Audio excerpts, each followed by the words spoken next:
Sankoe Indian dwelling. I don't want to call it a ruin because the spirits, I think, are still here. It's a very beautiful place. It's near Los Alamos, New Mexico. But we're in a location that was actually formed by a volcano that's not too far from here, the Valles Caldera. It's a series of eruptions that took place as far back as 1.6 million years ago. The very first eruption happened, and followed by another volcano about 1.25 million years ago. Now, both of these were about 50 cubic miles of material evacuated out of that caldera at one time. So a total of about 100 cubic miles. And some of the material that we're looking at, this stuff here, came from there.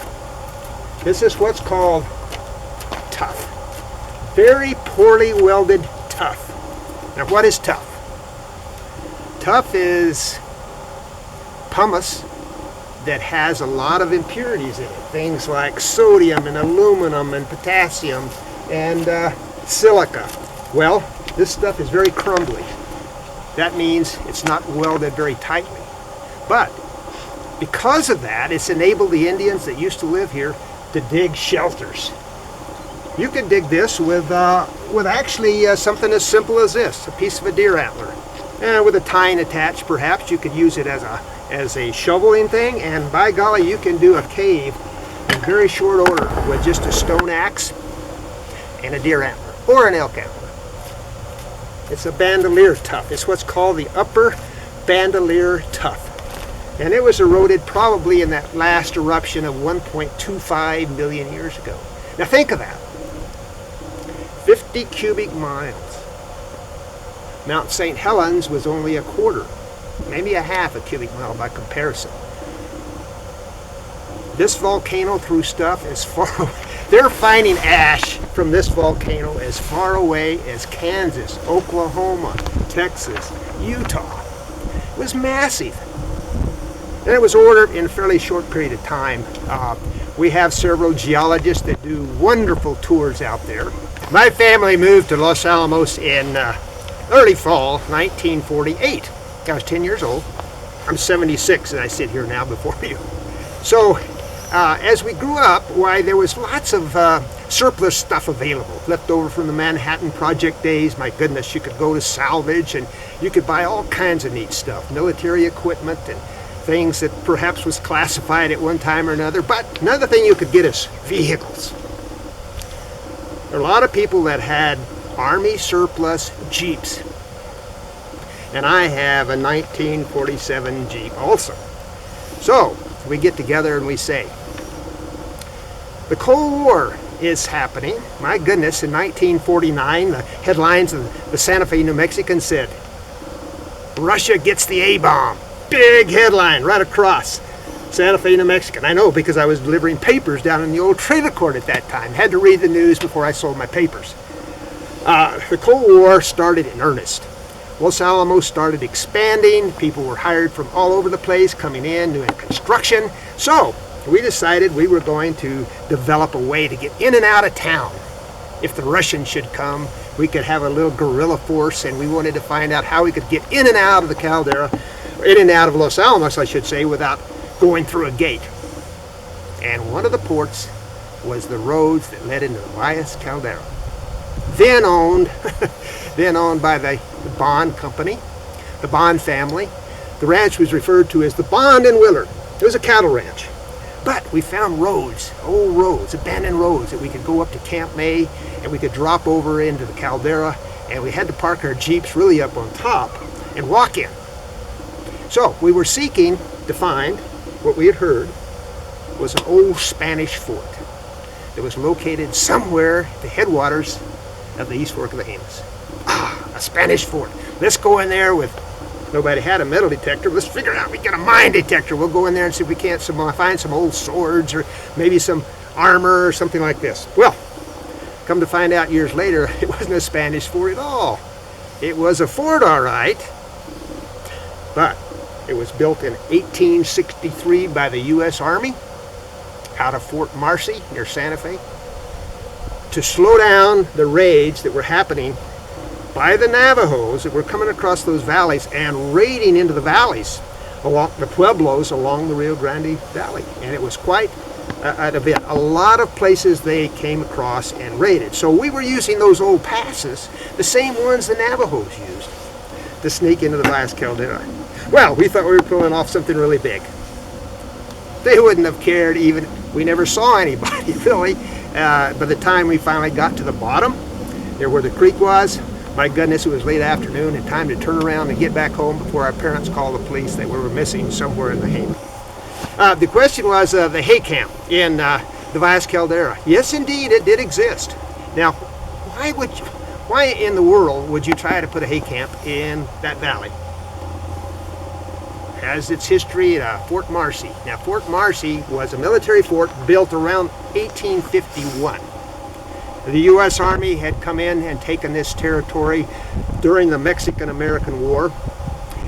They took, that war, by the way, lasted from 1846 to 1848. It involved huge amounts of land that was taken from Mexico by conquest, I must say.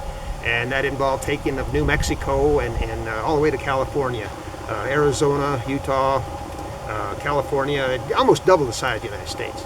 Well, the military, in order to hold Santa Fe, because there was some resistance there for the United States coming in and taking over the territory, they had to establish a fort to maintain the population from revolt, if you will.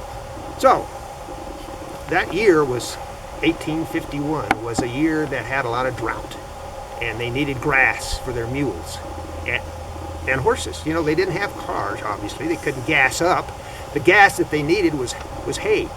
And because the drought was so bad, the Rio Grande Valley couldn't supply enough. So they hired two individuals by the name of Parker and Nesbitt. And these were two individuals that said, these are civilians, private citizens. We're going to make a lot of money selling hay to the military.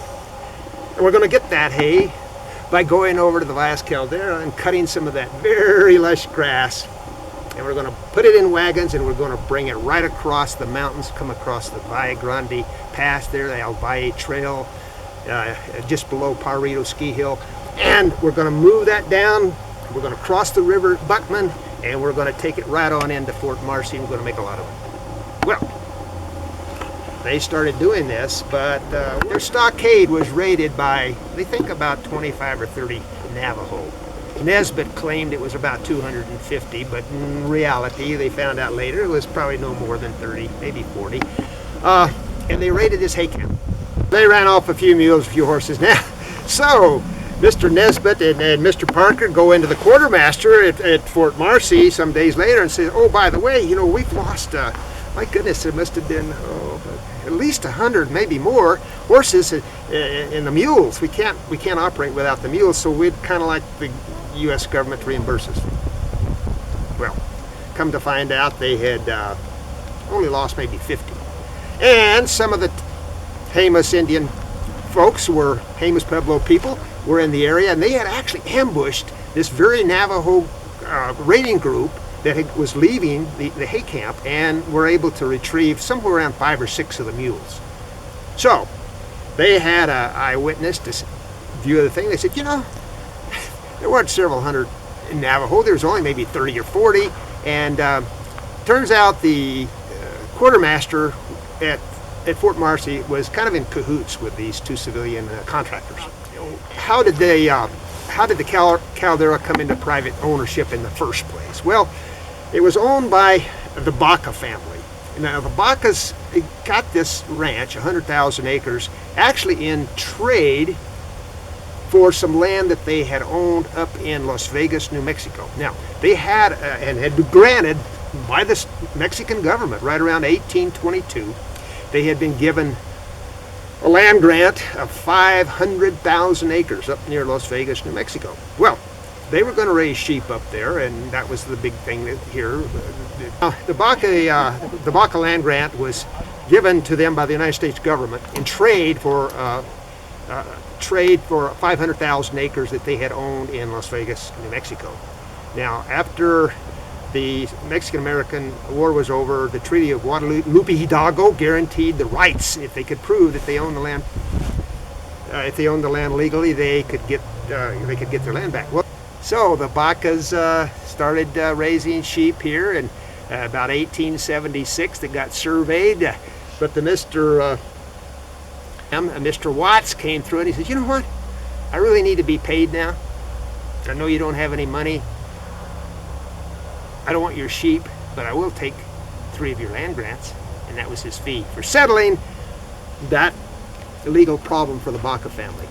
The family grew. There were family feuds. People wanted to sell. Some people wanted to keep it. Family grew and grew. So finally, they had to sell it. 1899, it was sold. Courthouse steps in Bernalillo, New Mexico, to the Otero family. This went through several owners. The Oteros raised sheep, so did the Bacas. They sell it to the Bond family. Now this is where it gets interesting, because the Bond family were big sheep people too. And we have World War started, World War I, World War II. They owned that ranch through both of those. Now the thing is, the sheep were very necessary for what? During World War I and II, the sheep were needed for wool and some meat. Some of the sea rations, I'm sure, were made out of mutton, but the main thing needed was the wool. The wool to make uniforms and things like caps and jackets and socks, and nearly everything except underwear was made out of wool.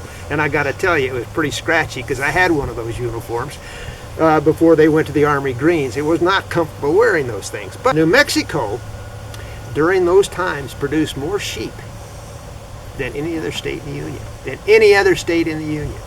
So that's how come those sheep were so important. Now, as far as we can tell from the records, it says that they tell us that there could have been as many as 100,000 sheep on the Valles Caldera National Preserve, at that time called the Baca Location Number 1. 100,000, greatly overgrazed, and it was owned by many different people. We got the very fortunate thing happened in the year 2000. The ranch, the Valles Caldera Preserve, it came up for sale, and the original ranch was 100,000 acres. So in the year 2000, with the help of President Clinton and Senator Domenici and Senators Bingaman, we were able to get the money together to buy that property for the people of the United States. And it came from what's called the Land and Water Conservation Fund. It's a place where money is deposited from one source in particular, and this is the severance tax on oil and gas that are produced on our offshores. It could be a ranch that's 100,000 acres. It's a historical ranch. It's been a working ranch since 1860. So, Bandelier gets part of this during the purchase, but the Valles Caldera ends up with 89,000 acres. So I was very happy to see that this preserve became part of the public domain, if you will. Well, now, how did I finally get a job there? I wanted to work there, you know. I thought, you know what, I retired from the laboratory. One never retires. Really, you should never use that word. But I left the laboratory in 1993, Los Alamos National Laboratory, and kind of wanted to go up there and get a job. So I started volunteering in the year, I think it was early 2003. I went, and sure enough, they said, you know, we could use you. In the year 2003, I started helping with the hunting program and the fishing program and driving the vans on tours. Lo and behold, there was someone they had to let go for cause, and they were looking for someone else to work, take this guy's place. So they asked me, they said, would you happen to know of anyone who might be interested in a job here? And I kind of looked at Martin at the time and I said, what? Yeah, I would sort of like to be interested in it. He kind of looks at me surprised. He says, Trout, he says, we didn't think you wanted to work for money. And I said, why don't you just try me? So I was able to get a job working at the Caldera as a seasonal person. And we became part of the National Park Service just this month, actually. And in 2015, we are now under the Department of Interior. We have to educate our youth what we have and the treasures that we have, and to take care of our natural resources. Now, let me tell you about the climate change that I have seen since I moved into New Mexico in 1948. We're definitely going through climate change. I have seen this land for the last 66 years. When I first moved to Los Alamos in 1948, there was the biggest snow that they had, I think, on record. Anybody that lived here remembers the winter of 48. The town of Los Alamos was so snowed in, they could no longer plow the streets. The snow was higher than the cars. They had to take the snow by truck down on DP Road and dump it into the canyon above Omega West site. That went on.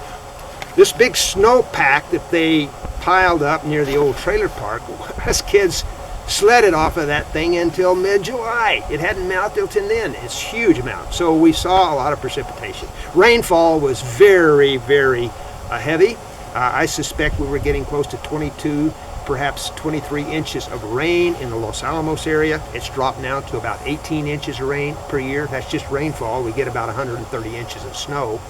Haven't had that for several years, but in good times we have. Now, I can remember you could almost set your watch at 1:15 in the afternoon because we got a half an hour drizzle. It was amazing, the timing on that thing. And the trees were green. There were no park beetles. There had been no infestation of the pinon pine bark beetles, the ponderosa beetles. There were no tussock moths. There were no spruce budworms and such as that. So we're now in a situation where the forest fires have happened. We've had several large fires in the Jemez, and then later big fires that we've had happen, which was the Los Conchas fire. That burned 153,000 acres. At that time, that was the largest forest fire in New Mexico history. Lo and behold, later that same year, this happened in June, I think. This started in June. Later that year, 2011, a big fire in the Gila was even bigger. It was even bigger than the Conchas fire. 2 major fires in 1 year in this state. What happens is the drought has caused some of the trees to go into distress. We've lost a lot of our pinon trees, especially in the area where we're sitting now. Many of the pinons have died. The junipers that we see here are doing pretty well. Juniper doing pretty well, but a lot of the pinons have been killed by bark beetles, and we're starting to have that infestation show up in our forests all through the state, in particular here in northern New Mexico. So we haven't had a real good winter now, my goodness, in about the last 3 years. So the wildlife are very dependent upon the moisture, like we all are. We're all striving to make a go in this country, both human and animals, and it's a wonderful place to be, but it can also be very unforgiving, especially in drought conditions. We see that in tree rings. We know that some of these droughts have lasted upwards of 25 and 30 years. Some of the reasons why the Pueblo people, who now live along the Rio Grande, mostly the Pueblos, had to move from time to time and migrate from place to place because of the lack of water. Why, there was huge civilizations up in Mesa Verde, the Chaco Canyon, massive amounts of stonework and effort put into building those structures. For some reason they had to leave, and it's probably because of drought. Humans, by the way, have been coming into this area for well over 15,000 years. We know the Clovis people were in here. We know the Sandia people were in here. They came in and gathered obsidian from what we now call Cerro Medio. It's a huge deposit of obsidian, natural obsidian, from the last eruption 1.25 million years ago. They came in to get it, and they came in to hunt, and they came in to get plants. Very few people could live there in the wintertime, maybe no one at the time, because we get snowfalls, or did in the past, that would prohibit any permanent dwellings in that area. Now, there were a few areas over on the kind of the southwestern corner of the preserve where there were farming, some farming done, probably corn and beans and melons, and we find evidence of old field houses over there. So those were the Pueblo people, probably from Jemez, maybe from Zia and Santa Ana. However, we have not found any permanent sites where there had been a Folsom person or a Clovis person found. We found their points, not on the preserve yet, but we have found them in and around the preserve. There have been several beautiful Clovis points found near Tea Kettle Rock, near Cuba. We think perhaps these people probably came in here from the Mesa Verde or perhaps even Chaco Canyon. The migration took place probably because of the drought.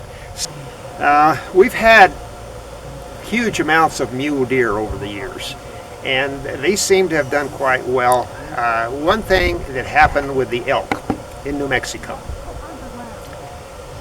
they were totally killed out of New Mexico and Arizona by the turn of the century. By 1900, there were no elk in Arizona or New Mexico, and one species of elk in southeastern Arizona, southwestern New Mexico, the Merriam species, larger than the elk that are here now, they become extinct. So there are no longer any Merriam elk alive. The ones that we have now are the Rocky Mountain elk, but they weren't here either. The state of New Mexico started reintroducing the elk back into New Mexico in around 1913. The Vermejo Ranch was the very first place where they were reintroduced. And Mr. Bartlett, who owned the ranch at that time, brought them in from Yellowstone. Well, the state of New Mexico started reintroducing them shortly after that. They weren't reintroduced into this part of the state, into northern New Mexico, in particular near the Valle Grande. They weren't released exactly on the Valle Grande, very near there, but they started out, I think there were like 47 or 48 that had been brought in from Yellowstone National Park, and they reintroduced them into the Jemez Mountains. It just so happens they were introduced 1 year before my family moved to New Mexico. That was 1948. I remember seeing those elk. The road up in the Jemez was just a dirt road. It wasn't maintained. Very few people lived back there. And the road itself was closed really about 3 or 4 months of the year because there was no reason for them to plow it. So these elk continued to be reintroduced from time to time. And I think the last reintroduction by the state of New Mexico, Game and Fish Department of the state of New Mexico, was I think around 1957 or 58. And they were released actually down in Los Alamos Canyon sometime in November, but they made their way eventually into the Valle Grande. Well, here we are 2015, and the population of the elk in this state are well over 100,000. We think there are somewhere between 2,500 and 3,000 elk that are on the Valles Caldera National Preserve during the spring, summer, and fall. It's a great place for them. Some of them even winter over there. They don't leave because if they can get grass, they'll stay. If they can't get food, they'll keep going lower and lower, finding lower elevations till they can find the grass that they need. They have to eat every day. The source of these hides come from really elk hunters, and that we have elk hunts on the preserve. This is part of the multiple use, and a lot of times the hunters will leave the hide in the field or decide they don't want them. I ask them to go ahead and bring them in if they wish, and I'd like to experiment with how do you tan them with brains. You know, you've always heard, oh my goodness, you can tan a hide with the brains of an animal, and the brains for one animal is enough to tan the entire hide. Well, that's true with small things like squirrels and small deer and such, but it's really not true with larger animals. I'm working on a piece now that I had soaked in brains some time back, and I'm starting to do what's thing called I'm stretching it and I'm breaking the hide. If you'll notice, as I break it, it becomes kind of white. So when these hides are tanned using the brain technique, you end up with a piece of white skin like this. And then later, it can be smoked, and the smoking helps make it water resistant. Now sometimes they actually put these on a frame, and you can use a paddle to push in towards the hide and stretch it. Takes a long time. Got to continue to work it until all the moisture is out. Could be hours. A lot of times when I want to quit, I wrap it up, small pieces I can get, try to keep the moisture in it, you know, and I can work it later.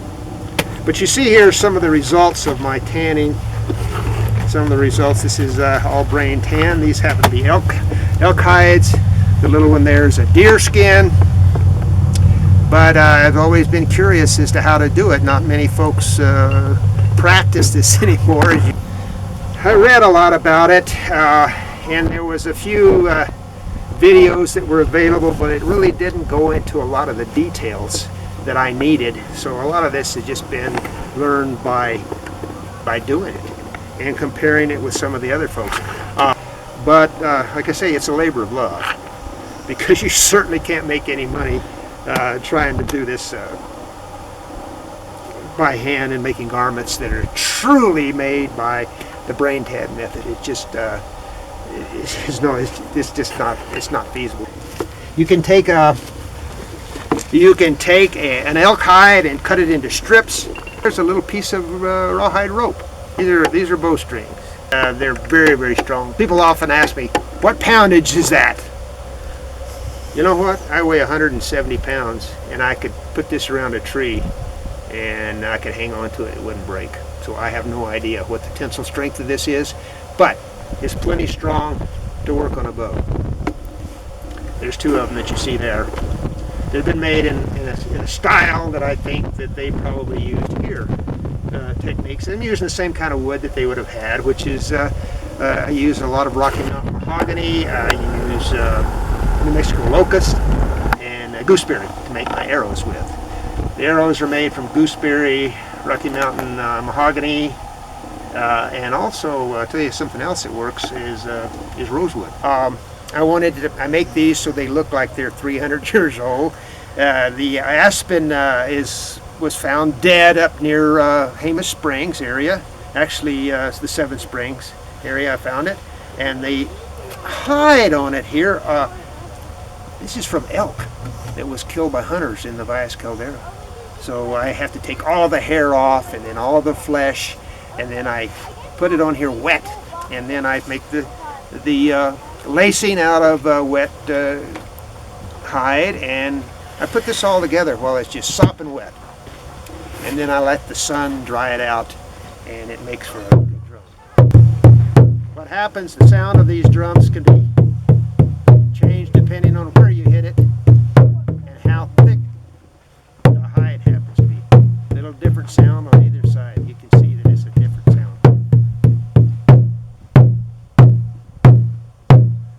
So, I was very honored that Robert Mirabal, who is an Indian chant singer and storyteller from Taos Pueblo, was here at one of our storyteller sessions 2 years ago, and he chose to use one of my drums, not this one, but one very similar to it, to do his chants with, and he played it for well over half an hour, maybe longer. Was very honored that he thought it was appropriate enough to use a drum made by a non-Indian. I make it to look like an Indian drum, but I'm not an Indian, so I can call it my family nationality, which is Black Irish. At any rate, I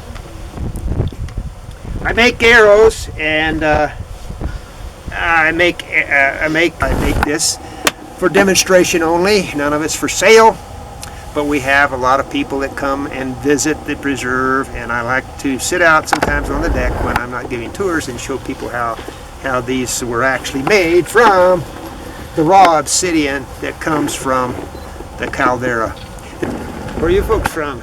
Yeah, we lived in White Rock. White Rock, good deal. Yeah. We haven't been up here in a little while. Yeah. So We're just kind of having fun this afternoon talking about how the people who lived here might have made tools and what they made them from and how they made them. And how they used the hides that they they received from the animals they hunted, the deer and the elk. And we think there were probably Rocky Mountain sheep here one time. They're back again now, but they had been killed out. So they would get this obsidian from the Valles Caldera, Grand Valley, which is not far from here. It's a huge ring fracture volcano. There's 3 big ones in the United States, fairly young ones. It's been 40,000 years since there's been a big eruption here. So, will we have one another 10,000 years or another 50,000 years? Nobody knows. New Mexico, think of this. We are the volcano state. There are very few, except Colorado may be a close second, but New Mexico has more dormant volcanoes than any other state in the Union. They're all over. They're all over. Of the 3 calderas that they talk about being supervolcanoes in our country, the Valles Caldera is the oldest, but it's also the smallest. Long Valley was much larger, and certainly Yellowstone. My goodness, Yellowstone was a monster. 640 cubic miles of material. So we're protected from all of that by The crust. very good. This lady knows her stuff. The crust. Think of this. It's only on average. Now this is on average of our whole planet. 30 miles thick. The Valles Caldera, you know how far? The crust? 5 miles. 5 miles down to 1,700 degrees Fahrenheit material. A lot of hot material still down there. How is this glass formed? Very good question. Like I'm glad you asked that. melted This is what's called volcanic glass. Feel free to hold it, but just be real careful. It's very sharp along those edges. As it cools rapidly, it forms glass. And if you take sand and heat it up, and you make this molten blob, it's interesting to study the environment we live in. I'm glad you have the curiosity. I'm glad you came along. Glad you're asking all these neat questions. Now, if you were to take a real thin piece of obsidian and hold it up and look at it, only half of it's black. The rest of it's clear glass. But because this is so thick, it looks like it's all homogeneous all the way through, but it isn't. One is a little thicker, so you can't really hold it because it's really too thick for you to see the clear glass. But this is what it is. So these are the kind of things that the people here would make. You see the edge right there? This is actually sharper than surgical steel. But it's just you would take and you start holding it against a piece of hide on your leg, and you start. I don't want to hit it here because I'll leave what's called lithic scatters. The archaeologists don't like it when I'm around, but this is the way you would do it. You'd hit it, and you can actually drive off flakes, and you can sharpen your tool as you go. So anyway, that's that. Here's a stone axe that's made out of a piece of obsidian, and this is a piece of oak. We have lots of Gamble's oak around, but that's since this is so fragile, I doubt very seriously they used it to do much chopping with. It was more of a offensive, defensive weapon. The kind that they used to cut down the trees were really thick axe head kinds of things. And believe it or not, you could cut down a tree with a stone axe. Didn't the Indians used to make spearheads out of bones too? Very good. They certainly did.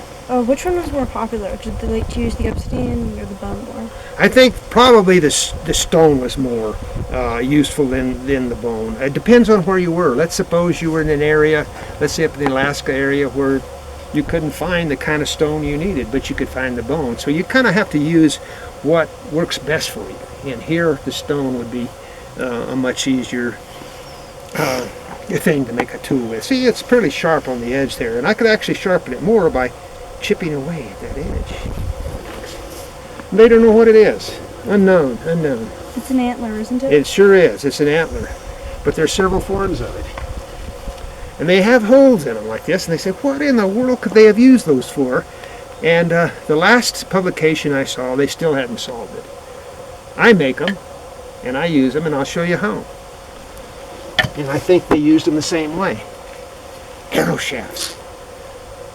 A lot of times these shafts will get warped. So what you do is you take it in there like that, and you hold it here. It's a wrench. It's a way to straighten your arrows. very conveniently. It works very, very well. Yet they're trying to say, oh, it must have been religious. No, it's just a tool for working arrows. That's what it's for. You know, the mind is a wonderful thing. Just let your imagination be your guide. Invention, yes. We better get going, please. Yes, we should. It's Thank really you, nice sir. to have met you. Thank you. You're very welcome to go up there. And it belongs to you. You own 89,000 acres. You may not know that, but you're a citizen of the United States.